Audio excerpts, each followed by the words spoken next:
సహకార కేంద్ర బ్యాంకుల్లో వైసీపీ హయాంలో జరిగిన అడ్డగోలు అవినీతిపై సభా సంఘం వేయడానికి సంబంధిత మంత్రి అచ్చెన్నాయుడు అంగీకరించారు.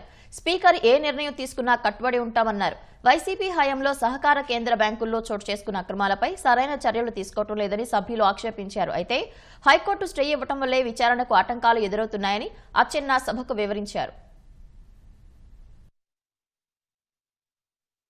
లేఅవుట్ సైట్లో గోడౌన్లు కడతారు అధ్యక్ష, ట్యాంక్ పోరం ఒకల మీద కడతారు. ఎలా కట్టారని చెప్పి నేను ప్రశ్నిస్తా ఉన్నా. ఎవరికి ఇస్తారు అవన్నీ? వాళ్ళ ఎమ్మెల్యేలకు సంబంధించిన బంధువులకి ఒక్కొక్కళ్ళకి 150 కోట్లు 200 కోట్ల టెండర్లు ఇచ్చే అధ్యక్ష. రుణం ఎవరిది? పిఎస్సిఎస్ సొసైటీది. పిఎస్సిఎస్ సొసైటీ అంటే ఎవరిది? రైతులది. డబ్బులు కట్టాల్సింది ఎవరు? రైతులు కట్టాలి.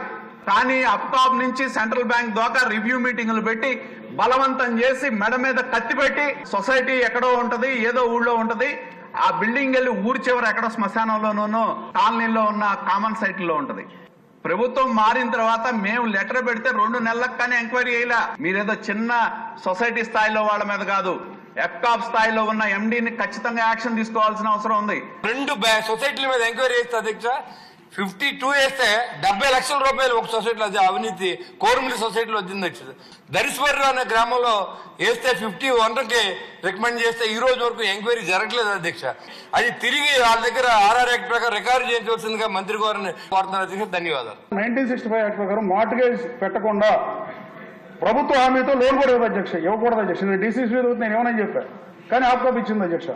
ఆప్కాప్ మీద సక్షం విచారణ చేయాలి. నేను లెటర్ రాస్తే కంప్యూటరైజ్ చైర్మన్ గా నేను ఉన్నప్పుడు పోలారిస్ కంపెనీ సాఫ్ట్వేర్ అప్డేట్ చేస్తే సరిపోతుందని చెప్పి నేను పెద్ద కంపెనీ అయినా అని పిలవమని చెప్పాను అధ్యక్ష.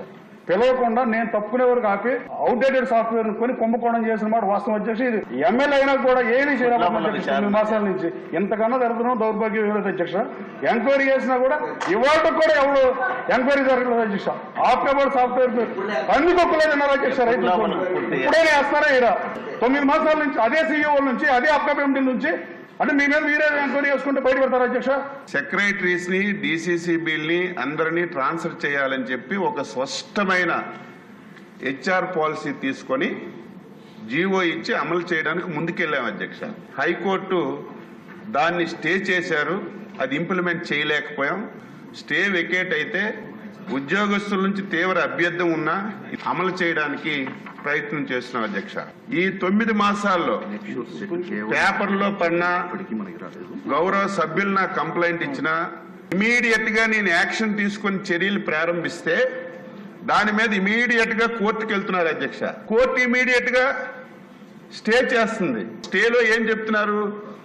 మీరు ప్రొసీజర్ ఫాలో అవడం లేదు, ఎవరో చెప్పిన దాని మీద ఇమీడియట్ గా యాక్షన్ తీసుకుని చర్యలు తీసుకుంటున్నారు, దీనివల్ల మేము స్టే చేయవలసి వస్తుందని చెప్పి స్పష్టంగా హైకోర్టు నుంచి కూడా మాకు వచ్చాయి అధ్యక్ష. అందుకే ఏదో ఇప్పటికిప్పుడే నిర్ణయాలు తీసుకొని ఏదో అమలు చేస్తే ఫలితాలు మనకు రావటం లేదు. కృష్ణా గుంటూరు జిల్లాల్లో జరిగినటువంటి అవినీతి ఎక్కడ జరగలేదు, భవిష్యత్తులో కూడా జరగదు అధ్యక్ష. మొత్తం అందింది అందినట్టుగా, దక్కింది దక్కినట్టుగా మొత్తం బుక్కేశారు అధ్యక్ష. దీనికి కారణం ఏంటి? 5 సంవత్సరాలు ఎలక్షన్స్ లేవు, వాళ్ళ మనుషుల్నే ట్రెసబ్ కమిటీలుగా పెట్టుకున్నారు. డీసీసీ బ్యాంకులకు సంబంధం లేనటువంటి విషయాల్లో ఇంక్లూడ్ అయిపోయి ఇష్టానుసారంగా దోచుకున్నారు అధ్యక్ష. సెక్రటరీ దగ్గరికి వెళ్తే సిగరెట్ పెట్టి అట్ట మీద రాసి 20,000 లోన్ ఇవ్వండి అని రాస్తారు. దానికి ఒక లెక్క ఉందా? ఏప్రిల్ నుంచి జాతీయ బ్యాంకులు ఎలాగైతే లావాదేవీలు చేస్తున్నాయో మన కోఆపరేటివ్లో కూడా అదే విధంగా లావాదేవీలు చేసి ఒక అకౌంటబుల్ తీసుకొచ్చి ఈ వ్యవస్థను సరిచేయాలని ప్రయత్నం చేస్తున్న హౌస్ కమిటీ వేయడంలో ఎటువంటి అభ్యంతరం లేదు.